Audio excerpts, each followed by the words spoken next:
Angel Canino ipinagdamot ng Lasal sa Alas, kinumpara sa NU at kay Belen, DLSU may buwelta tungkol dito.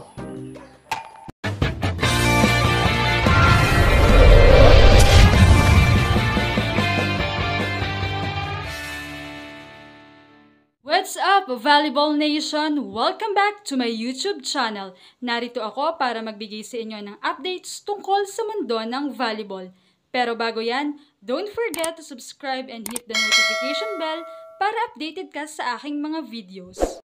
Lumipad na nga patungong Japan ang ating Alas representatives para sa training camp bilang paghahanda sa CV League na gaganapin ngayong darating na August. Ito ay 2-week training camp sa Osaka, Japan. Ayon kay Coach De Brito, ay ang mga kasama sa training camp ay siya ring sasabak sa CV League.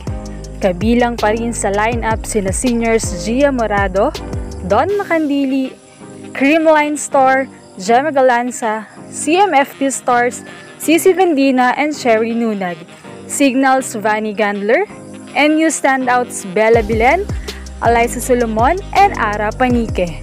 Mga nagbabalik, Francheri, Ea Laure, and Jen Yerva. Akaris Faith Nesperos and Pipi Sharma, Sus Coffees, Thea Gagate, and Galleries Julia Coronel. PLDTs Del Palubata. Kabilang din ang bagong Alas, Tian Daya and Hannah Stars from Central Washington University. Samantala, napansin agad ng mga netizens na wala sa lineup si Angel Canino, knowing na isa si Angel sa mga key players na talagang bumubuhat din sa Team Philippines noong nakaraang ABC at nagpamalas din ng husay noong nakaraang FIVB Challenger Cup.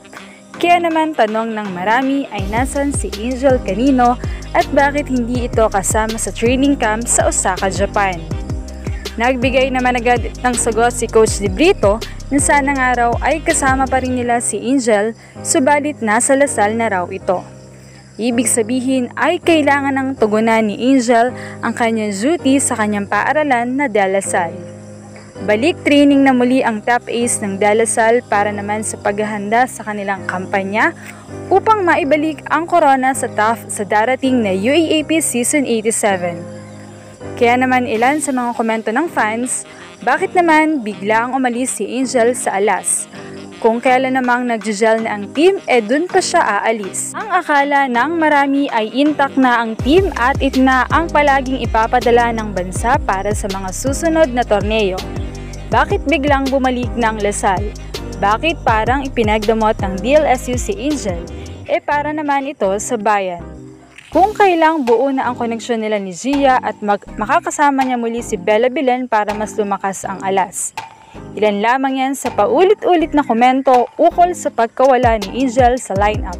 Samantala ay ayon naman sa lumabas na source ay hanggang FIVB Challenger Cup lamang ang pagpapahiram kay Angel ng De La Salle Management dahil kailangan na nitong bumalik sa team to train with Coach Ramil. Hindi raw ito nagdadamot dahil una pa lamang bago sumalang si Canino sa national team ay malinaw ang usapan nilang hanggang July lamang lalaro si Angel since may calendar na sinusunod ang DLSU.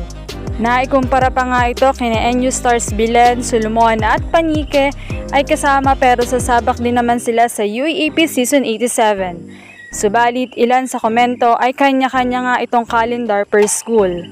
Napabulaanan din ang ilang komento na dahil daw sa studies kaya hindi na naka-line up si Angel. Ito nga ay dahil mismo sa training niya with DLSU. Gayunpaman ay buo pa rin ang tiwala ng Filipino fans para sa ating Alas Pilipinas. Anong masasabi niyo rito? Leave a comment below. Thank you for watching and don't forget to subscribe.